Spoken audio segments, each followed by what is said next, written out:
Bonjour et bienvenue sur Medi 1 TV. C'est un avenir flou qui se dessine pour la force du G5 Sahel après le retrait du Mali. Pour le président du Niger, le G5 Sahel n'existe simplement plus. Tout ceci dans un contexte d'enlisement et de rupture des relations entre Bamako et la CEDEAO, une situation sur laquelle nous revenons ce matin avec notre invité, l'analyste politique spécialiste de l'Afrique, Arine Zouzi, en direct avec nous depuis Kinshasa. Bonjour Arine Zouzi. Bonjour Omar. Alors, merci encore une fois d'accepter notre invitation. Je le disais, le Mali se retire du G5 Sahel, qui regrette donc ce retrait. Mais pour le président Bazoum du Niger, ce G5 Sahel n'existe pratiquement ou n'existe tout simplement plus. Alors, vous, quelle lecture faites-vous de cette situation aujourd'hui ? Alors, avant de répondre à votre question, je pense qu'il est important de rappeler qu'au départ, le G5 Sahel est un organe de concertation, mais également d'évaluation, qui suit en matière de coopération dans la région à la fois les questions politiques, de développement et de sécurité. C'est une initiative qui regroupe 5 pays. Le G5 Sahel a été créé le 16 février 2014, c'est important de le rappeler, et il faudra attendre le 20 novembre 2015 pour que l'on ait déjà l'idée d'une force militaire conjointe chargée de lutter contre le terrorisme. Malheureusement, cette idée sera mise dans un tiroir et ce n'est que le 2 juillet 2017 que l'on connaîtra la force Sahel, la force G5 Sahel, telle que nous la connaissons aujourd'hui. Beaucoup de problèmes ont, j'allais dire, accompagné la mise en avant, la mise en œuvre de cette initiative. D'abord, évidemment, on pense aux problèmes de financement, puisque à l'origine, les 5 pays qui composent le G5 Sahel, on rappelle Mauritanie, Burkina, Mali, Niger et Tchad, devaient verser l'équivalent de 10 millions d'euros en tant que contributeurs. Et d'autres bailleurs ont été sollicités. Les États-Unis étaient extrêmement réticents avant de se raviser, mais on sait aujourd'hui que l'Arabie Saoudite, les Émirats Arabes Unis, le Qatar, l'Union européenne figurent parmi les plus gros bailleurs. Un budget avait été adopté, on parlait d'environ 450 millions d'euros à l'époque. On sait aujourd'hui que ce montant n'a jamais été atteint, faute de volonté politique. À cela s'ajoutent bien évidemment les rivalités entre les États membres et la difficulté de pouvoir coordonner de manière efficace les opérations avec l'appui de la MINUSMA et de la force Barkhane. La 4e date qu'il faut retenir, c'est celle du 15 mai 2022, puisque c'est la date à laquelle le Mali a décidé tout simplement de se retirer, suite évidemment à son mécontentement, puisque c'est depuis le mois de février, normalement, que le Mali aurait dû prendre la présidence tournante qui est assumée par le Tchad. La raison, c'est que les autres pays estiment que le Mali s'est beaucoup trop isolé de notamment la CEDEAO, qu'il y a eu évidemment 2 coups d'État qui lui sont imputés et que cela ne constitue pas en soi un motif d'encouragement. Et en guise de protestation, évidemment, la junte malienne a décidé de se retirer, ni plus ni moins, du G5 Sahel. Alors, on sait tous qu'au Mali, on le dit souvent, on a des milliers d'hommes représentant différents États, différentes organisations. Je fais référence notamment à la MINUSMA, je fais référence à la force européenne qui est sur le départ. Après le G5 Sahel aujourd'hui, que l'on sent en tout cas dans l'agonie, quelle autre force selon vous, est susceptible aujourd'hui de prendre le relais et de quelle manière ? Alors, l'annonce par les autorités maliennes de leur retrait, alors il faut d'abord que ce retrait de la force G5 Sahel soit effective. Je crois que pour l'instant, on est quand même dans une guerre diplomatique. On verra comment les choses aboutiront. Mais s'il y a bien une chose sur laquelle on peut s'accorder, c'est que le Mali est véritablement le pivot de cette force G5 Sahel. D'abord parce que c'est le pays le plus vaste en termes de superficie, mais c'est aussi celui qui est aujourd'hui le plus exposé à la menace islamiste.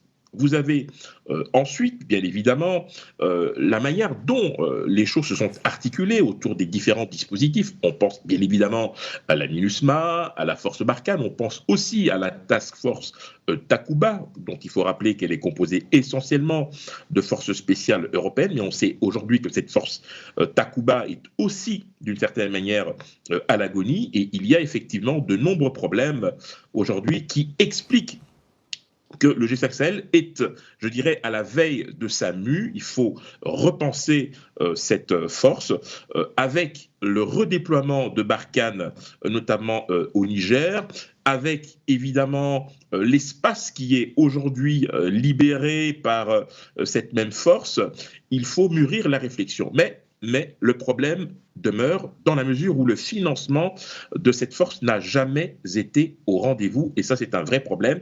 Et je pense que l'erreur, ou en tout cas le péché originel de cette force, en tout cas des 5 pays qui la composent, c'est d'avoir beaucoup trop attendu que la communauté internationale se détermine pour pouvoir lui venir en aide. Et lorsque vous écoutez les déclarations du président Bazoum du Niger, on sent très bien qu'il y a une très grande attente par rapport aux Occidentaux.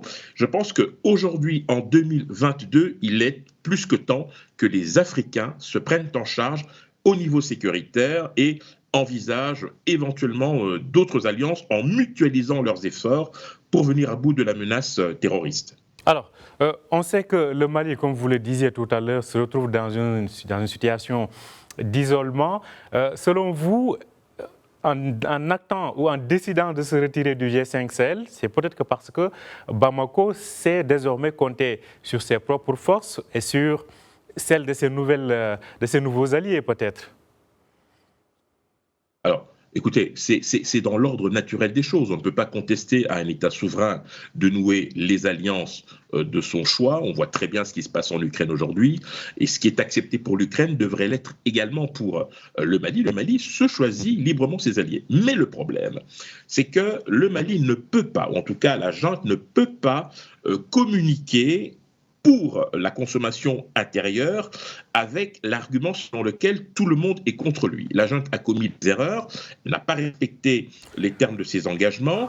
Il est donc normal aujourd'hui que l'on s'interroge sur ses véritables intentions et que l'on sache où elle va. On sait que la force Wagner se trouve à ses côtés, qu'il y a probablement d'autres acteurs qui sont non identifiés.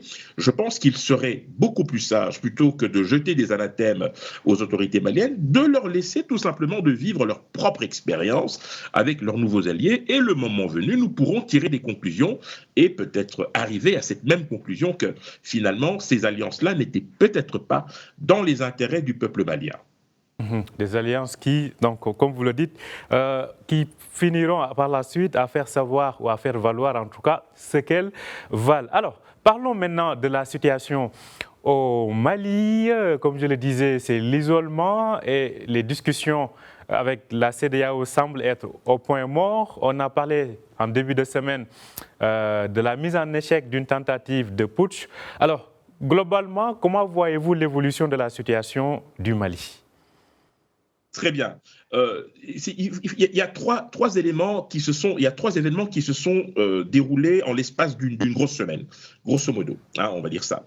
Vous avez d'une part le fait que le Mali ne souhaite plus poursuivre sa coopération militaire avec la France, donc cette convention militaire.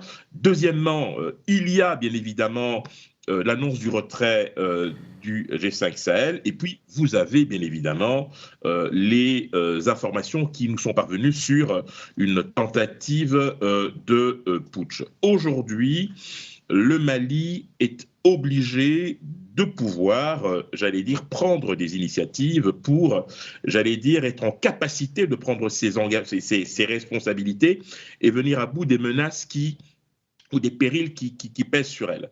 Mais il faut aussi savoir que le Mali n'est pas tout seul et que par conséquent, même si elle s'est mise d'une certaine manière au banc à la fois de la CEDEAO, mais également du G5 Sahel, elle sait qu'elle pourra toujours compter sur une forme de solidarité dans la sous-région, mais à condition, effectivement, de jouer franc jeu et de ne pas systématiquement se braquer lorsque l'on formule des propositions constructives pour l'amener peut-être à améliorer la manière dont les choses se font sur place.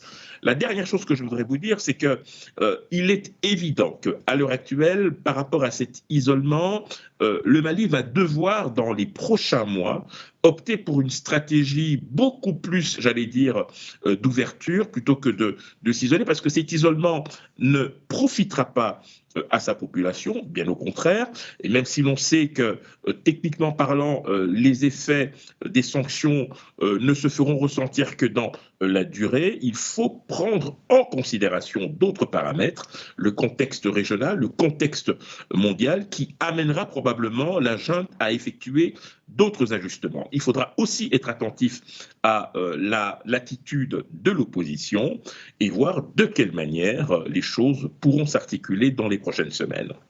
Alors, il y a aussi les oppositions que l'on peut faire par rapport à aujourd'hui, entre guillemets, ce traitement dont je dirais pas victime, mais en tout cas par rapport à Bamako. Alors, quand on compare avec les autres cas, je parle du Burkina et de la Guinée, mais aussi peut-être il y a le Tchad qui n'est au passage pas dans l'espace CEDEAO. Alors, comment voyez-vous en fait ces différences de cas dans le traitement que l'on en fait en fait? Alors, des trois pays que vous venez de citer, il est clair que le Mali a opté pour une position maximaliste, c'est-à-dire que le Mali s'est engagé dans un rapport de force vis-à-vis de la CEDEAO, vis-à-vis de la communauté internationale, qui est très souvent réduite à la France par la junte, et ce pour des raisons de consommation intérieure. Au niveau du Burkina, les choses sont un peu plus simples, même si on remarque qu'en Guinée, il y a eu un durcissement ces derniers jours, notamment de la junte, ce qui est assez surprenant, puisque jusqu'ici, on considérait que la Guinée et le Burkina avaient plutôt affiché une bonne disponibilité d'esprit. On sait que la durée de la transition en Guinée a été allongée.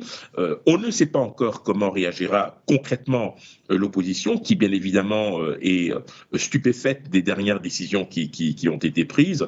Mais je le rappelle encore une fois, le cas de la Guinée et du Burkina, même s'il y a une légère détérioration en interne de la situation politique intérieure, n'est pas du tout comparable à celle du Mali, qui a fait le pari de l'affrontement.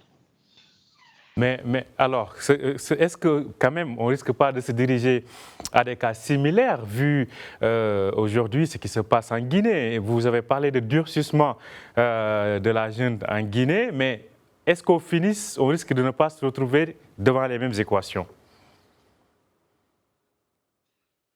L'histoire nous le dira, parce que la différence essentielle, c'est que le Mali a un front interne et externe par rapport à sa propre situation.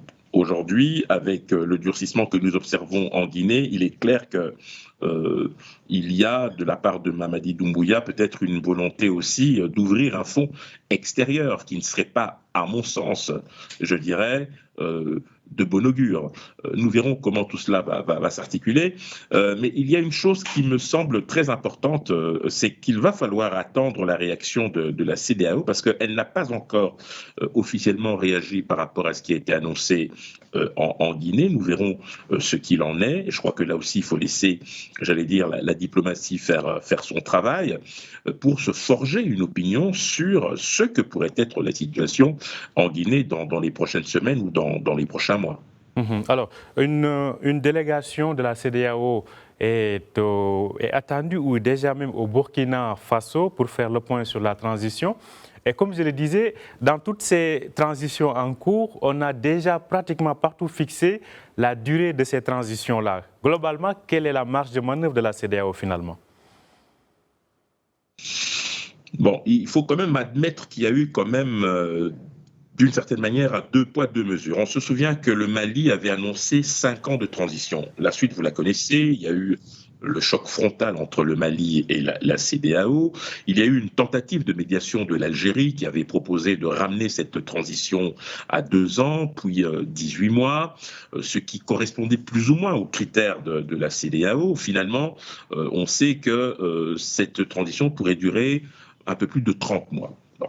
Au niveau de la Guinée, nous avons évoqué les 39 mois qui ont été annoncés, ce qui reste quand même un terme beaucoup trop important en termes de durée, puisque il faut, et ce sont les arguments que donnent la plupart des juntes au pouvoir, il faut qu'ils se donnent les moyens à la fois de stabiliser le front intérieur en termes politiques, mais également en termes de sécurité, et donc cela nécessite du temps pour pouvoir arriver, j'allais dire, à normaliser la situation. En réalité, c'est aux souverains primaires d'en décider et c'est aussi aux corps intermédiaires, je pense évidemment à la société civile et aux partis politiques, de voir dans quelle mesure ce terme pourrait être acceptable. Et de ce point de vue-là, je pense qu'il faudrait encourager toutes les dynamiques internes qui pourraient se mettre en place et qui seraient en capacité d'aboutir à un consensus large pour toutes les parties en présence.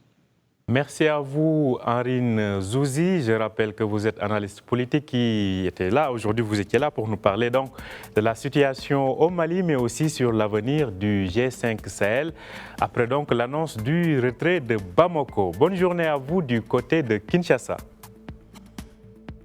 Merci à vous, à très bientôt. À très bientôt. Merci à vous aussi de nous avoir suivis. Je rappelle que vous pouvez retrouver cet entretien sur notre site www.medianews.com. Bonne journée et bonne suite de programme sur Médien TV.